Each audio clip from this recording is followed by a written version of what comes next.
Hello बच्चों, Devvrat sir math channel में पर आपका स्वागत है। बच्चों, आज हम क्लास 10 मैथ में थर्ड लेसन जिसमें प्रश्नावली 3.1 के क्वेश्चन नंबर 4 को हम सीखेंगे। तो आइए देखते हैं। निम्नलिखित समीकरण के युग्मों में से कौन से युग्म संगत अथवा असंगत है। यदि संगत है तो उसको ग्राफीय विधि से हल करना है। तो सबसे पहले बच्चों हम इसको चेक करेंगे कि इसमें से कौन से क्वेश्चन में समीकरण युग्म संगत है और कौन से में असंगत है। तो संगत असंगत चेक करने के लिए आपको 3 फॉर्मूला बताया था इससे पहले क्वेश्चनों में। सबसे पहले हम समीकरण को नोट करेंगे।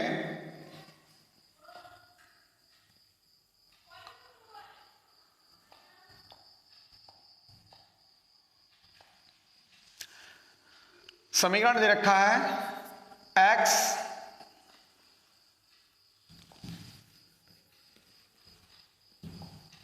समीकरण का नोट करेंगे x प्लस वाई बराबर 5, पहला समीकरण है। दूसरा समीकरण है 2x प्लस 2y बराबर 10। इस समीकरण में जो x का गुणांक है वो हमारा a1 का मान होगा, तो हम नोट कर लेंगे। यहां पर x के साइड में कोई भी संख्या नहीं है, तो जब कोई भी संख्या नहीं है तो उस समय a1 का मान आपका 1 हो जाएगा। y के साइड में y का जो गुणांक है, यहां पर y के साइड में कोई भी संख्या नहीं है, तो b1 का मान भी 1 हो जाएगा।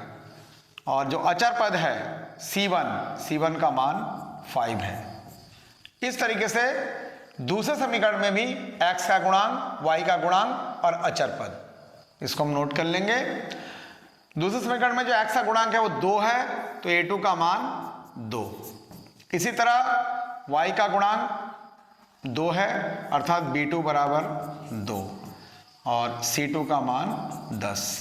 जो अचर पद है वो 10 है, तो c2 का मान 10।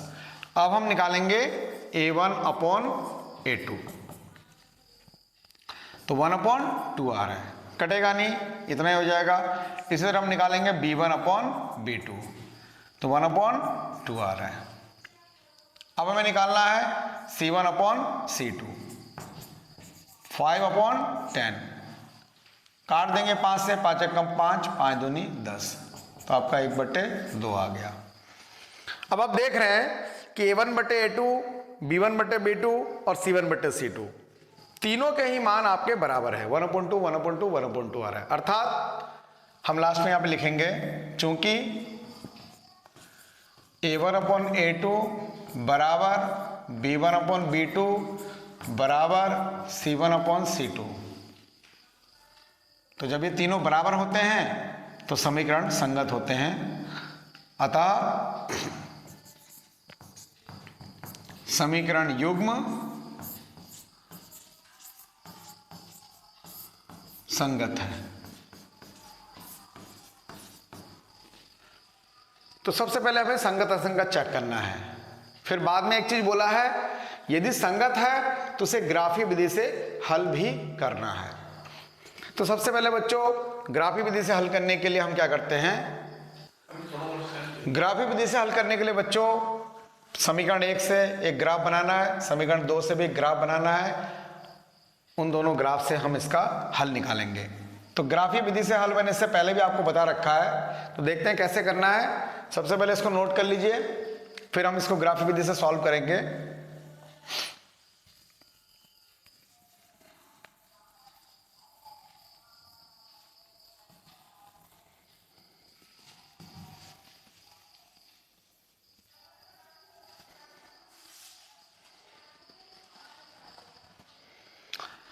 देखिए, ये आपका समीकरण 1 हो गया, ये समीकरण नंबर 2 हो गया।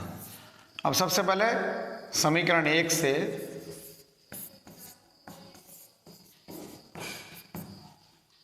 यहां से हम y का मान निकालेंगे, तो x प्लस वाई बराबर 5।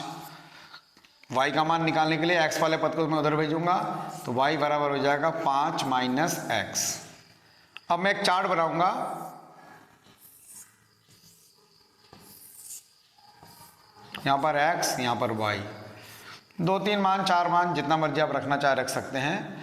इसमें x का मान अपने मन से रखना है, तो जैसे मान लीजिए मैं x का मान 2 रखता हूं, तो यहां पे 5 में से मैं 2 घटाऊंगा, कितना आ जाएगा 5 माइनस 2, x का मान 2 रखा तो 3 आ जाएगा, तो y का मान 3 आ गया।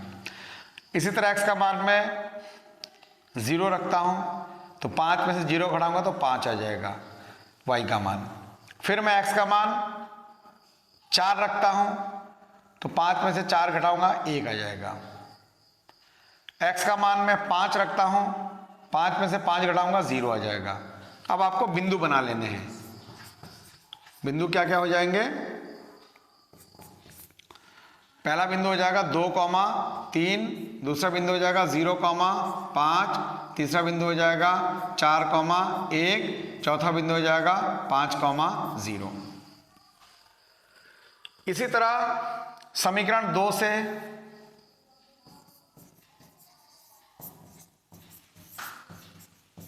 इससे भी आप x का मान y का मान निकाल लेंगे। तो 2x को मैं उधर भेज देता हूं, तो 2y बराबर 10 माइनस 2x, और y बराबर ये वाला 2 बट्टे में चला जाएगा 10 माइनस 2x अपॉन 2। अब यहां पर भी एक बनाएंगे आप चार्ट, जिसमें x का मान अपने मन से रखना है और y का मान हल करके निकालना है। 4 मान ही निकाल लेता हूं मैं। सबसे पहले x का मान मैं 0 रखता हूं। अगर मैं 0 रखता हूं तो यहां पर 2 को 0 से गुणा करूंगा, 0 आएगा। 10 में से 0 घटाऊंगा तो 10 आएगा, 10 बटे 2 अर्थात 5 आ गया। फिर मैं x का मान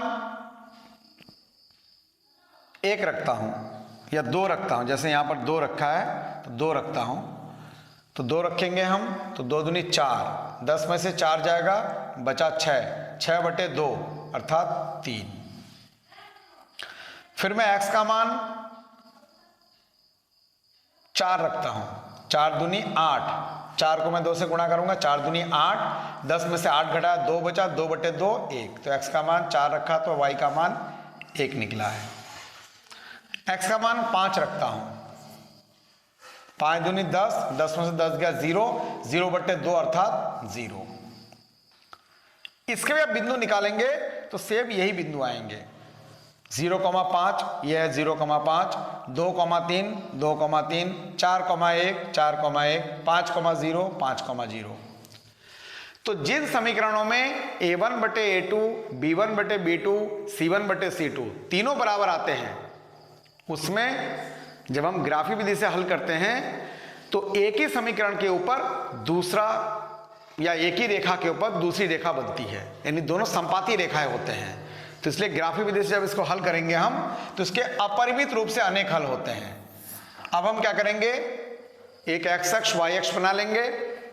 ये रहा आपका x x डैश और ये y y डैश।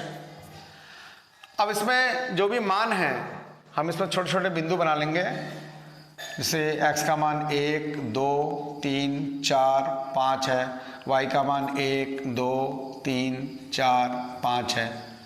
हमारे पास 5 से ज़्यादा मान यहाँ पर है नहीं, तो सबसे पहला बिंदु आपका है 2,3, तो x का मान 2, तो प्लस में दाएं तरफ इधर आपका प्लस में होता है, इधर माइनस में होता है। y का मान ऊपर प्लस नीचे माइनस, तो सबसे पहला है 2,3, तो x का मान 2 और y का मान 3 इस सीध में आएगा, इधर 2 के सीध में और इधर 3 के सीध में, तो ये आ गया आपका 2,3, ऐसे नोट कर लेंगे 2,3। दूसरा वाला बिंदु है 0,5, तो 0 मतलब x का मान 0 और y का मान 5, 1 2 3 4 5, ये रहा आपका 0,5। तीसरा बिंदु है 4,1, x का मान 4 है, 1 2 3 4 और y का मान 1 है, इस सीध में आ रहा है 4,1, यह है आपका 4,1। फिर है 5,0, यह आपका 5,0, 5,0, x का मान 5 है, y का मान 0 है। तो आप देख रहे हैं ये सभी बिंदु एक ही सीध में आ रहा है। तो जब हम इसको मिला देंगे तो एक सरल रेखा प्राप्त होगा। दूसरे समीकरण से भी सेम वही बिंदु है, तो इसी के ऊपर दूसरी रेखा बन जाएगी। तो इस प्रकार के जब भी दो समीकरण होते हैं जिसमें a1 बट्टे a2, b1 बट्टे b2 और c1 बट्टे c2 तीनों बराबर होते हैं, उसमें सभी मान समान होते हैं, यानी इसके अपरिमित रूप से अनेक हल होंगे। इसके 0,5 अर्थात 0 और 5 भी हल हो सकता है, 2 और 3 भी हो सकता है, 4 और 1 भी हो सकता है, 5 और 0 भी हो सकता है। इतने सारे इसके आंसर हो सकते हैं। तो इस प्रकार के समीकरण के अपरिमित रूप से अनेक हल होते हैं। तो ये मैंने ग्राफी विधि से इस सवाल को हल कर दिया है। अब यहाँ पे लिख देंगे, चूंकि इनके सभी मान समान हैं, अतः इनके अपरिमित रूप से